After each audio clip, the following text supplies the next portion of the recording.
হ্যাঁ, অটো, রিক্সা, ভ্যান এরা অবরোধের আওতামুক্ত থাকবে। অ্যাম্বুলেন্স আওতামুক্ত থাকবে। আপনারা বিগত 4ই আগস্টের আন্দোলন দেখছেন যে ছোট্ট একটি আন্দোলন থেকে বৃহত্তর আন্দোলনের রূপ নিয়েছে। প্রথম অবস্থায় অনেকেই বলেছে যে আন্দোলনটা অহেতুক হচ্ছে, কোঠা নিয়ে কেন আন্দোলন, এবং পরবর্তীতে সুবিধা আমরা সবাই ভোগ করতেছি। আসলে সাময়িক যে দুর্ভোগ, এটা আমরা কালকেও আমরা যাত্রী তার মাকে নিয়ে যাবে রংপুরে, তো তিনি আসে আমাদের সাথে সংগতি প্রকাশ করছেন এবং বলছেন যে আমি আমার মাকে কষ্ট করে হলেও রংপুরে নিয়ে যাচ্ছি, যে ভবিষ্যতে যেন 8-10টা মা সুন্দরভাবে সুশৃঙ্খলভাবে ট্রেনে যাতায়াত করতে পারে। এখন এই দাবিটা সম্পূর্ণভাবে পাটগ্রাম থেকে শুরু করে হাতীবান্ধা, আদিতমারি, কালীগঞ্জ সর্বস্তরের মানুষের দাবি হয়ে দাঁড়িয়েছে। এরই মধ্যে আমাদের ঢাকায় অধীনস্থ যারা আছে ছাত্রছাত্রী জনতা, তারা টিএসসিতে পরামর্শ করে দাঁড়াবে, লালমনিরহাট জেলায় দাঁড়াবে। আসলে এই আন্দোলনটাই আজ থেকে একটা বৃহত্তর রূপে দিকে ধাবিত হবে ইনশাআল্লাহ। আপনারা সাধারণ সেন্সে একটু চিন্তা করবেন যে বুড়মেরি এক্সপ্রেস যদি বাস্তবায়ন হয়, একটা হকারও যদি ওই ট্রেনের মধ্যে উঠে ওই ট্রেনে যাতায়াত করে দিন 200 টাকা 2000 টাকা পর্যন্ত ইনকাম করতে পারবে। এটা একটা আত্মকর্মসংস্থান, কমিউনিকেশন, আমাদের স্টুডেন্টের যাতায়াত সবকিছুর একটা কানেক্টিভিটি আছে বুড়মেরি এক্সপ্রেসের সাথে। তা আমরা কিভাবে বঞ্চিত থাকবো?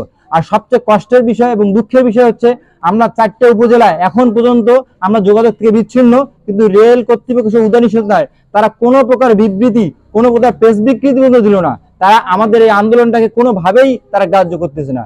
তাহলে আমরা কি ভেবে নিব? আগামীকাল সড়ক অবরোধ থাকবে। আমাদের এই আন্দোলনকে সংহতি যারা প্রকাশ করেছেন, ঢাকা ও লালমনিরহাটের অধীনস্থ সকল ছাত্র ও জনতা যারা সংহতি প্রকাশ করেছেন, প্রাথমিক ও উচ্চ মাধ্যমিক শিক্ষা সমিতি, পাটগ্রামের 20টিরও বেশি স্বেচ্ছাসেবী সংগঠন, পাটগ্রামের হিন্দু বৌদ্ধ খ্রিস্টান ঐক্য পরিষদের পক্ষ থেকে আমাদেরকে সংহতি প্রকাশ করেছেন পাটগ্রাম বাজার ব্যবসায়ী সমিতি, যারা স্বতঃস্ফূর্তভাবে আগামীকাল সড়ক অবরোধে আমাদের সঙ্গে থাকবেন। পাটগ্রামের মাইক্রো মালিক ও ড্রাইভার সমিতি সংহতি প্রকাশ করেছেন ঢাকাগামী সকল বাস কাউন্টার সমিতি সংহতি প্রকাশ করেছেন বিভিন্ন রাজনৈতিক দল ও অঙ্গ সংগঠন, বিভিন্ন মাধ্যমিক ও উচ্চ মাধ্যমিক শিক্ষা প্রতিষ্ঠানের ছাত্রছাত্রীবৃন্দ ও পাটগ্রামের সুশীল সমাজ সহ আপামর জনতা। প্রিয় সাংবাদিক ভাইয়েরা, আগামীকালকে আমি আবারও বলছি, আগামীকালকে সড়ক অবরোধ এবং দীর্ঘদিন ধরে আজকে রেলপথ অবরোধের 7ম দিন।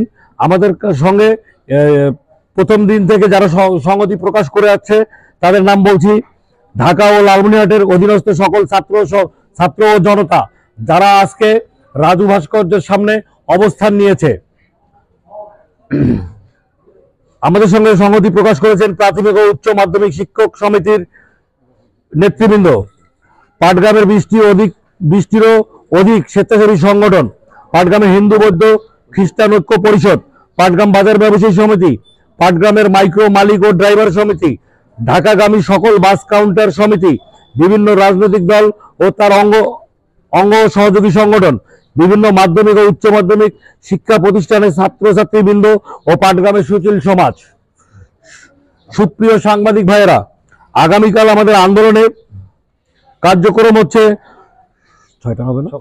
সকাল 6টা থেকে সড়ক ও রেলপথ অনির্দিষ্টকালের জন্য বন্ধ, অবরোধ শুধুমাত্র জরুরি সেবা ব্যতীত। হ্যাঁ, অটো, রিক্সা, ভ্যান এরা অবরোধের আওতামুক্ত থাকবে।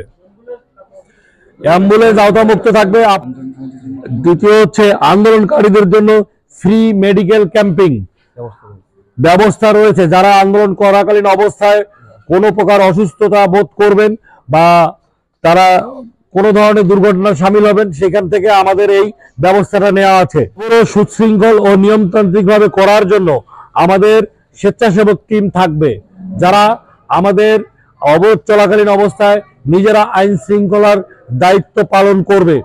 আজ সন্ধ্যা 7টায় আমাদের আগামীকালকের সড়ক অবরোধ ও রেল অবরোধের কর্মসূচির অংশ হিসাবে আজ সন্ধ্যা 7টায় পাটগ্রাম টিএন স্কুল থেকে বিক্ষোভ প্রদর্শন করা হবে।